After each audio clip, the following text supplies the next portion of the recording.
What's going on, everybody? Today I've got a new tactic here for you guys. Not necessarily new, as it is a 2.0 version of a tactic that I've done earlier this year in the FM23 cycle. It is the Mando 2.0, which is a 4-3-3 tactic, and it is absolutely overpowered now. With the little tweaks that I made to it, it is good to use for offline and especially online saves or even in drafts. I have been using it a whole heck of a lot in drafts, and I've maybe lost 2 to 3 games in a 3-month time span. So it is a very, very good tactic. Definitely feel free to give it a go. It's very team oriented. Like, you want to have a complete team when you use it. It'll work whether you have a complete team or not. But if you have a complete team of, say, some pretty pacey wingers, great playmakers in the midfield, and a strong core defense, you're going to be absolutely unbeatable, which you guys will see in the video as we test with Real Madrid, Benfica, and Notts County. I know very wide range there of clubs, but yeah, that is who we tested with. They all did absolutely amazing, so we will see the results for them momentarily. But if you guys happen to enjoy today's video, please feel free to leave a like, comment, and subscribe. Subscribing is 100% free, so I hit that sub button. And also, if you guys like to give this tactic a go for yourselves, I'll be linking my Discord down below in the description. You guys will be able to download the tactic from. But without further ado, let's get into the video. So like I said, test with Real Madrid, Benfica, Notts County. We're going to look at Real Madrid first and what they were able to achieve. We're going to go through it really quickly for the 3 clubs so that we can get to the tactic. Now, Real Madrid, they won 5 of 6 trophies. You currently can only see 5 trophies on here, which one that they did not win was the Champions League. They were runners up in the finals as they lost on penalties to Napoli, unfortunately.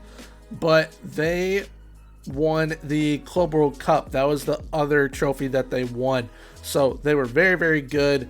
They were a penalty away from getting a clean sweep of every trophy they could possibly win with this tactic. They're absolutely phenomenal. They won the league on 92 points, won the UEFA Super Cup, they won the Copa del Rey, the Copa de España, Club World Cup as well, and got to the Champions League final.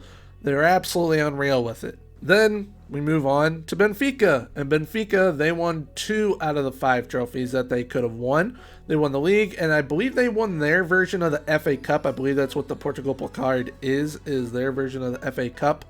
And they got to a quarterfinal of the Champions League, getting knocked out by the eventual winners, Napoli, who beat Real Madrid.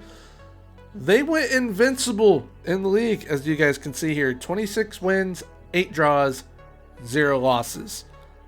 Now let's see how Notts County did. Now, Notts County did a domestic double. They won the league on 111 points, and they also won the Build-Based FA Trophy, got knocked out in the second round of the FA Cup by Sheffield Wednesday, but they outright won the league on 111 points and beat Wrexham in the Build-Based FA Trophy final, which that is not easy to do with the team that Wrexham has. Now, one thing that I'd like to highlight for each club real quick, Madrid, very, very team-oriented. Everyone contributed in any possible way they could. Same way, basically, with Benfica. They both kind of played the same style, and everyone kind of contributed, whereas with Notts County, Macaulay Langstaff, the striker, had 63 goals. He was, without a doubt, their most important player. I mean, when you're Real Madrid and you have players like Benzema, Vinny Jr., and all of them, Benzema only had 32 goals. Gonzalo Ramos only had 30 goals for Benfica, but Macaulay Langstaff, the striker for Notts County, had 63. So, like I said, if you have a complete team where you got pace, playmaking ability, really good core defense, everyone's going to contribute in any possible way that they can with this tactic. That is what this tactic is about, is total team play. And you will just outright dominate your opponents.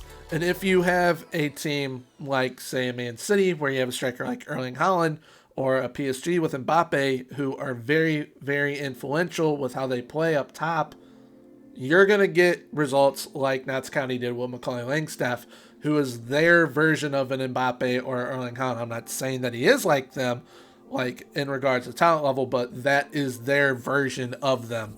And he proved that, yeah, you can have someone score a boatload of goals Or like if you're Real Madrid or Benfica with this tactic, everyone's going to contribute in any possible way they can. And one of the big things that helped out was possession. I believe it was Benfica had Madrid had 58% average possession. Benfica had 59, and then Notts County had 63, which basically averages out to 60%, 61% possession average-wise between the three clubs. So you're going to have the ball a lot of the time. I personally use this tactic all the time, whether it be in drafts or in my save that I'm actually currently doing with Notts County. Completely separate from this test, though. So, but very, very possession based. You will have the ball a lot of the time. You will be able to kind of dictate the tempo of the game big time. So if you are looking for a tactic like that you will just outright dominate your opponents, this Mando 2.0 is the tactic for you. Now getting into the tactical side of things, we have got the Mando 2.0 right here, the 4-3-3. Has an advanced forward on attack up top, 2 inside forwards on attack on the wings, an advanced playmaker on support, central midfielder on attack, ball-weighted midfielder on defend, 2 wingbacks on support, 2 central defenders on defend, and a goalkeeper on defend. That is exactly how things are set up with the original Mando. What changed big time was the instructions over here for in possession, in transition, and out of possession, especially out of possession. It is a game changer for this tactic. But up top with the advanced forward on attack, all that we have on him is shoot more often. The inside forwards on attack have crosses aimed at center and shoot more often on both of them. The advanced playmaker and support has crosses aimed at the far post. The central midfielder on attack has crosses aimed at the far post, shoot more often, and move into channels. Ball-winning midfielder on defend was left as is. The wingbacks on support have cross more often, cross from the byline, and crosses aimed at center. And feel free to take off cross from byline if you don't want to have that on. It will still perform very, very well. Both central defenders on defend were left as is, and the goalkeeper on defend was also left as is. This tactic is played with a positive mentality. You can get away with playing balanced if you're kind of a bottom dweller in a lower league. You can definitely get away with just playing an attacking mentality with this as well. It may even perform better because I have done that in online drafts, and you just score at will with this tactic. And if you need to go very attacking and nick a goal late, you will 100%. Okay, I'm not going to say 100%. We'll go with 85% of the time get a goal. Like it is almost a guarantee, very close to a guarantee, that you will nick a goal to either get the draw or win late on if you go to very attacking and put the advanced playmaker here that's on support to attack and the wing backs on support to attack. You will get the goal that you need to either get the draw or get the 3 points that you desperately want. Now, when we're in possession with this tactic, it is played fairly wide, and you can even go with the one up on fairly wide or even play it wide. Will still perform the exact same. Overlap on the left, overlap on the right, play out from the defense, work the ball into the box using low crosses in the final third, slightly shorter passing directness and a slightly higher tempo. When in transition, we counter press and counter, distribute quickly to the fullbacks and center backs, aka distributing to the defense. Now, with out of possession, this is where it really takes things to a new level with this tactic. We now implement a mid-block line of engagement. Very good. If you guys check like my past 3 tactics, I've used a mid-block. We did have a high press with this, but now mid-block. More often trigger press, aka more often press and intensity, and we now trap to the outside. Trapping to the outside is very good, especially paired with the opposition instructions that I've basically been preaching for, I think, a year now. Make sure that you trigger press and put onto the weak foot the opposing wingbacks and fullbacks. They will not be able to progress up the field because a lot of teams play out from the back. If they utilize wingbacks or fullbacks, you will take away their wide options, even if you do it to their wingers. If they play a 3-4-3 or a 4-3-3 and you are doing it not only to their wingbacks or fullbacks, but to their wingers, you're going to take away their wide options big time by having those opposition instructions, but also having trap to the outside with the pressing trap. They will not be able to progress up the field against you, and you will have a lot of clean sheets coming your way. But now that we've gone over all that with the tactic, let's see how it performs on the match engine.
So after seeing how it performs within the match engine, and I personally know how it performs in the match engine because I use it all the time, whether it be online or offline, it is very, very good, very, very fun. And if you can, like I said earlier, put together the perfect team, you're going to become unbeatable. You're going to be non-stop winning, bringing a whole boatload of trophies into your trophy cabinet. I've had a buddy that used the original Mando, and that's all that he did. If you guys use this Mando, it's going to be even better. Like, you guys are going to become invincible time and time and time again with this tactic. So definitely feel free to give it a go. Once again, I'll be linking my Discord down in the description where you guys can feel free to download it from. This is probably one of the best 4-3-3s out there right now. This is probably my favorite tactic, my #1 tactic for this year. Absolutely love it, so definitely feel free to give it a go. If you guys happen to enjoy today's video, please feel free to leave a like, comment, and subscribe. Subscribing is 100% free, so why not hit that sub button. And until next time, have a good one. Bye-bye.